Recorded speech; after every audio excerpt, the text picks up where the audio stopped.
सहज धर्म क्या है। आज आपसे मैं बताने वाली हूं कि धर्म की क्या आवश्यकता है और किस प्रकार हम आत्मा को प्राप्त होते हैं। धर्म की आवश्यकता संतुलन के लिए। आज आपने देखा कि तबले पर वजन, जिसे कहते हैं वजन, कितना संतुलित था। हाथ का वजन सितार पर कितना संतुलित था। कहाँ वजन देना है, कहाँ नहीं देना, कितना उसका अंदाज बराबर था। इसी प्रकार जीवन का भी वजन संतुलित रखना चाहिए। संतुलित रखने के लिए मनुष्य को किसी भी अति पे नहीं उतरना चाहिए। कोई है कि अपनी इच्छाओं को इस कदर ज्यादा महत्व देते हैं कि उसके लिए कोई सा भी कर्म नहीं करते, और कुछ लोग अपने कर्म को इतना ज्यादा मानते हैं कि इच्छाओं की तरफ ध्यान ही नहीं देते। लेकिन जो मनुष्य अपना जीवन संतुलित रखता है, उसके अंदर इच्छाएं भी संतुलित रहती हैं और उसका कर्म भी। जैसे एक उदाहरण के लिए समझ लीजिए कि मैंने ये सोचा कि मैं भी इतना बड़ा हॉल खड़ा करूं। समझ लीजिए अब इतना मेरे पास तो पैसा वैसा है नहीं और ना जमीन है,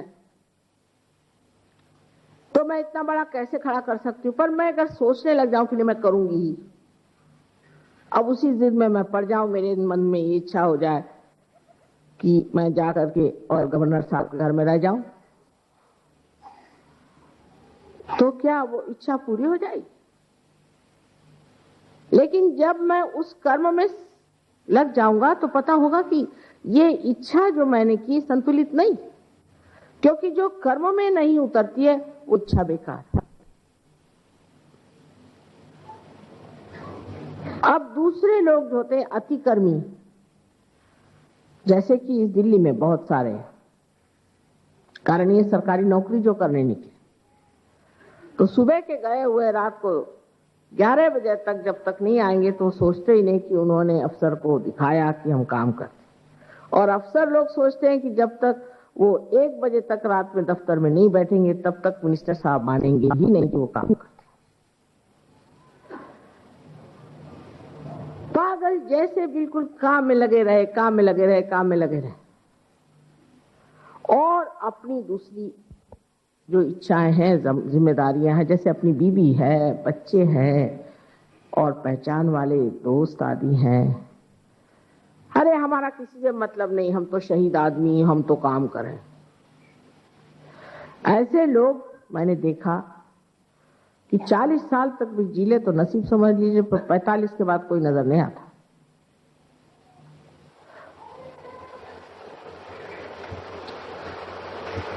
लेकिन जो आदमी संतुलित होता है वो काम भी अच्छा कर सकता है, बढ़िया काम कर सकता है, एफिशिएंट भी होता है और उसका बुढ़ापा भी अच्छा कटता है। लेकिन आप ऐसे अनेक लोग पाइएगा कि जो पागलों की तरह काम पर लगे रहते, और काम जितना हो रहा है अपने देश में उसके बारे में जितना कहा जाए उतना ठीक है। और सब लोग काम बहुत करते, मुझे तो कोई काम दिखाई नहीं देता। जो जहां खुदा पड़ा है वहां खुदा पड़ा है, जो बिगड़ा पड़ा वो बिगड़ा पड़ा है। एक हम लोग बचपन में खेलते थे खेल, उसका नाम था जहां पड़ी वहां सड़ी। वो चीज अपने देश की है, लेकिन अपने यहां जितने लोग काम करते हैं उतने तो कोई भी देश में लोग नहीं काम करते, और सबसे इनएफिशिएंट देश अपना। उसकी वजह यह है कि एक हद तक पहुंचने पर ये कर्म करने वाला भी थक जाता है, उसको दूसरी साइड भी देखना चाहिए। तब फिर इसको जांचना चाहिए अपने इच्छाओं में। अगर मुझे संगीत सुनने की इच्छा है और मेरे पास टाइम नहीं तो मैं नीरस हो जाऊंगी। मेरा एक जीवन एकदम नीरस हो जाएगा। जैसे आजकल आपने देखा होगा बहुत पागलों तरह लोग रास्ते में दौड़ते हैं, जॉगिंग करते हैं। ऐसे बहुत से लोग इनमें से मैंने देखे, वो आके मुझे बताते हैं कि माँ हम तो स्थितप्रज्ञ हो गए। मैंने कहा कैसे?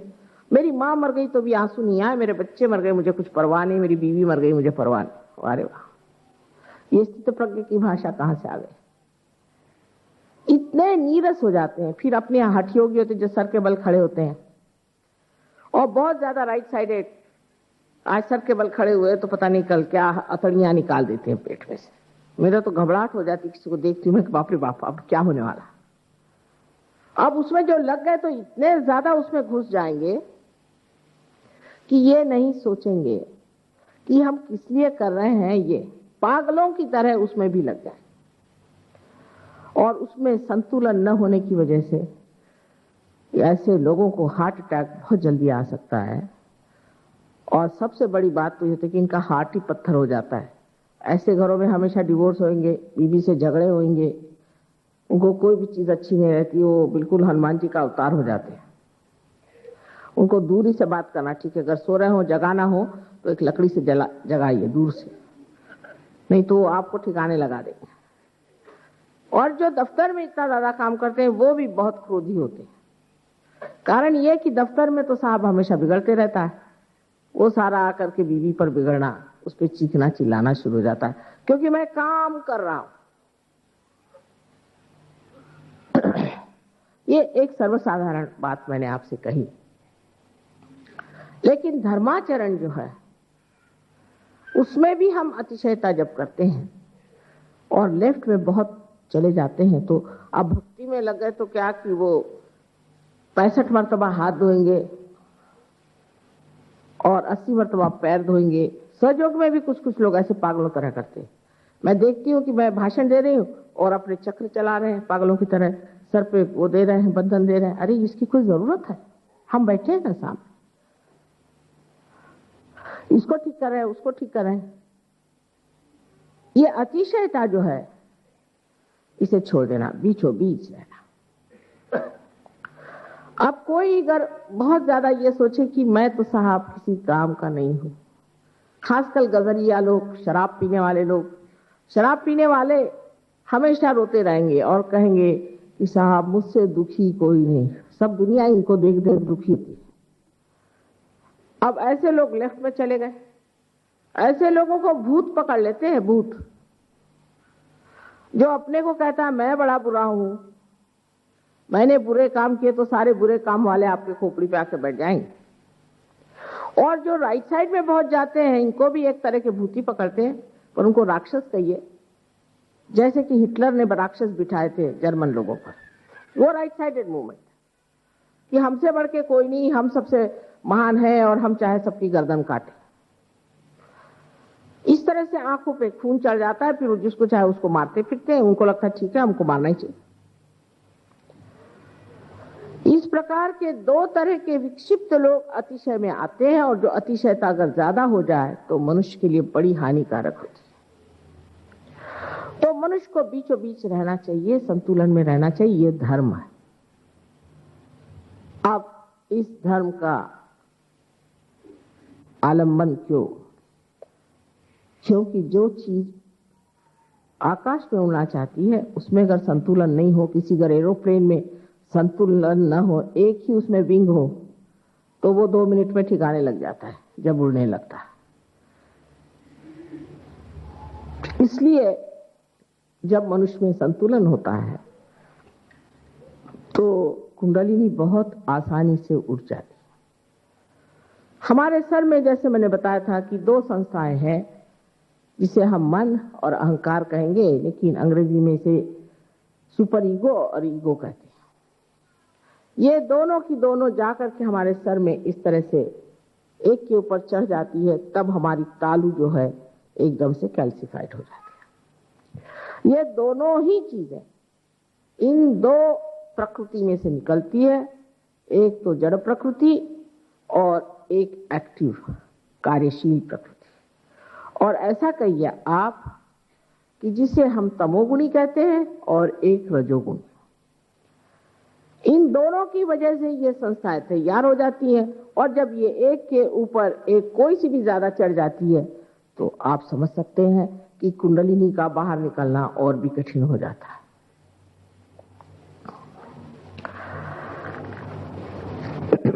अब जब कुंडलिनी का जागरण होता है, जो कि शुद्ध इच्छा है, तो कुंडलिनी इन चक्रों से गुजरती हुई हर एक चक्र को पूरी तरह से आलोकित करती हुई आखिर ब्रह्मरंध्र में आती है और यहाँ पे भेद करके और यहाँ से बाहर निकल आती है। जैसे ही आज्ञा चक्र पे कुंडलिनी जाती है, शुद्धि से शुरू होता है, पर आज्ञा पे पहुंचते ही साथ हमारे ये जो दोनों संस्थाएं हैं अंदर की तरफ खींच जाती।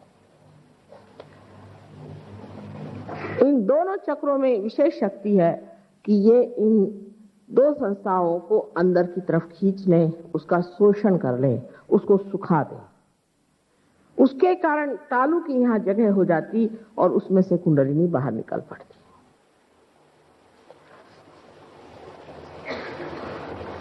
अब आत्मा के बारे में हमने सुना है कि आत्मा सच्चिदानंद स्वरूप है।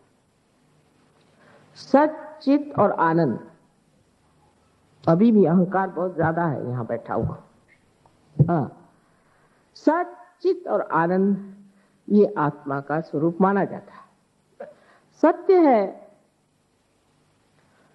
वो सत्य नहीं जिसे हम सोचते हैं कि ये सत्य है। सोच करके जो जाना गया सो सत्य नहीं होता, क्योंकि विचार एक भ्रामकता कि आप समझ नहीं पाएंगे ये सच्चा है कि झूठा। अगर ऐसा नहीं होता तो क्यों फिर इस तरह के झूठे गुरु लोग इतने पनपते।